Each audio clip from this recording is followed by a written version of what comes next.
Hello to all you miniatures enthusiasts out there on the internet. Welcome to another Monday of Rambling About Miniatures with me, Doc Eon. It is Monday the 18th of January 2021.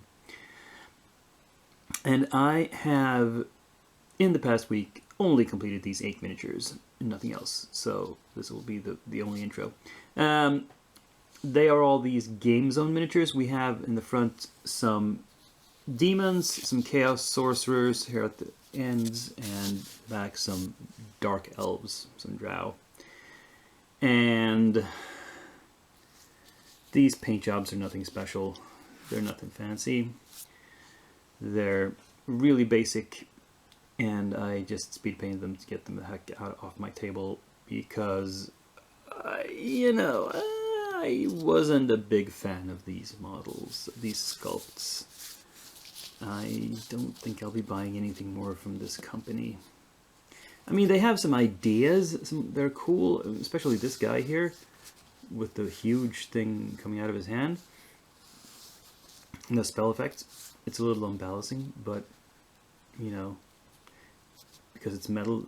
I mean, if they'd made this part in resin, and that would have been smarter, but oh well. But they have this tendency to try to make sculpts that sort of, on the demons and the chaos sorcerers, they sort of flow together, different parts of the body, and it's very indistinct what's what. So, yeah, not a big fan. But I got them done. I still have the Wolf Riders to do. You'll see them later in this video. They're a little better because they're just mostly just conventional goblins or orcs or whatever. So hopefully they won't give me as much trouble. But they're done. I'm not going to linger on them here. You'll see still pics at the end.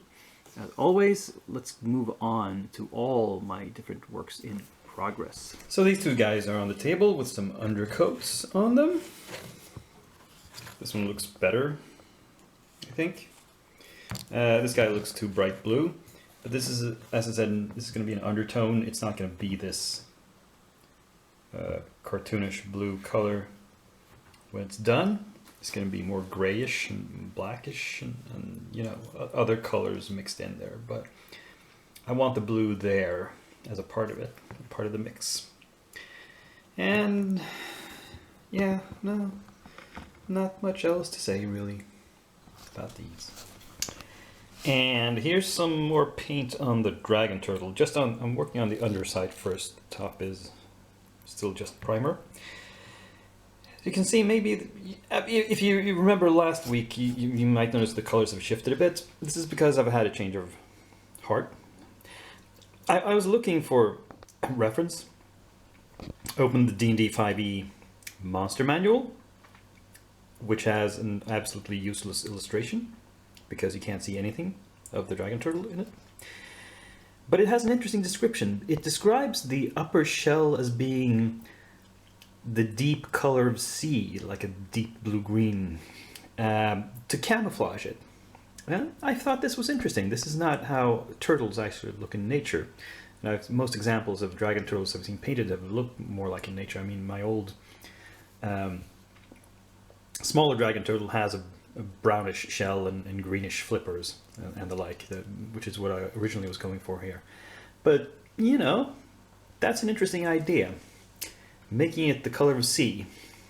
And actually how a lot of creatures, and some turtles, not hard-shelled turtles, soft-shelled turtles often have this color scheme where they're very light bellies and darker on top. Which is, of course, because if something is under them when they're swimming around, they should look like the sky, and yeah, you get the idea. So I've started painting the underside of the shell, this sky blue, a little dirty. This is pretty much done, I think, but I still need to work on the flippers and the other underside parts a lot. And for the top of the shell, I'm thinking just basing it off of this color, the literal dark sea blue. But, I'm experimenting as I go, so things might still change even more. I'll have to check back next week to see where I wind up. Well, it took a lot of work, but these are assembled and based. These are the Goblin Wolf Riders from Game Zone Miniatures. Look very odd. This one is carrying a standard with a lot of weird stuff dangling from it.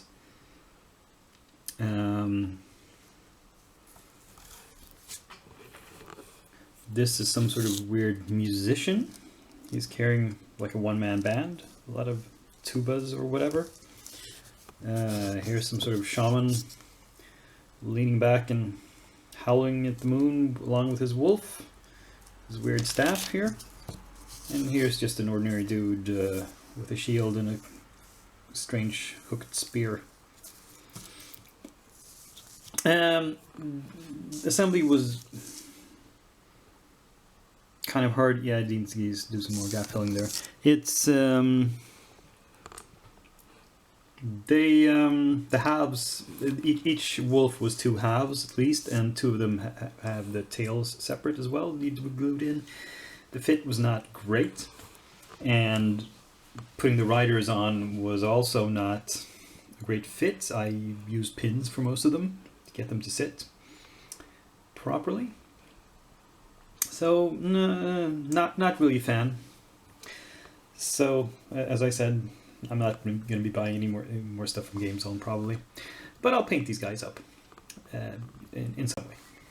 Well, here we have the prep so far for the T-Rexes, and as I mentioned, you can probably tell the plastic one is a little bit larger. It also has more of a dynamic pose. It's kind of leaning down to roar at or bite something at ground level, whereas this one is just sort of standing up and waving its little arms around. I mean, a metal miniature would not be able to pose like this. It wouldn't be balanced.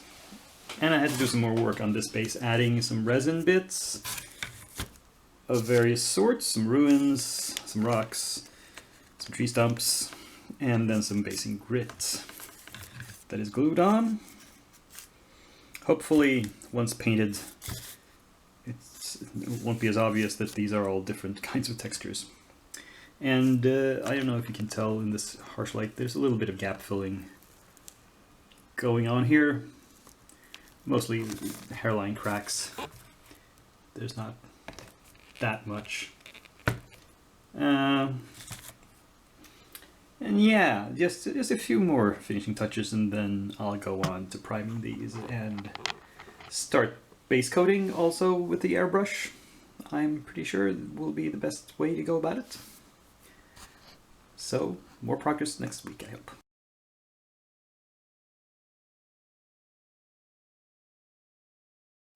Oh well, what have we here? Well, it's something from, well, you can tell from the label, it's from Reaper. It's this month's Reaper order, and it didn't take that much longer than usual to arrive, despite the Brexit hassles, but it did cost me a bit more, as I suspected. But I estimate that with the free shipping and the freebie minis you get when you order direct from Reaper, it's actually still better than going with local retailers. If you place a large enough order, the hassle is worth it. And I'd placed a fairly large order this time. You can see there's a lot of minis here, but it didn't cost me that much because most of them are cheap Bones minis. So, well, we have here. So this was the promo mini for the month, which everyone who placed a certain amount order got.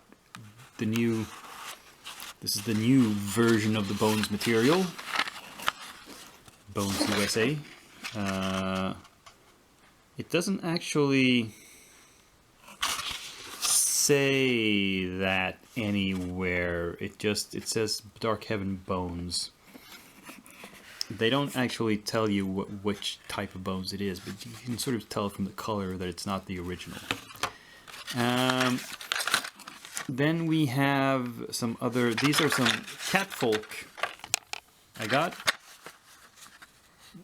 This one is in the proper Warlord blister. This is in this Incognito Reaper blister, even though it is from the Warlord line. The Daughter of Sekhmet and the Chosen of Sekhmet are cat people. Then we have a Bones figure, the Blood Demon. And another Blood Demon, and a third one. And there's supposed to be 5 of them in total here. Yes, 5 of these. Which I got because I had a need, I need a lot of demon minions. Small, weak demons.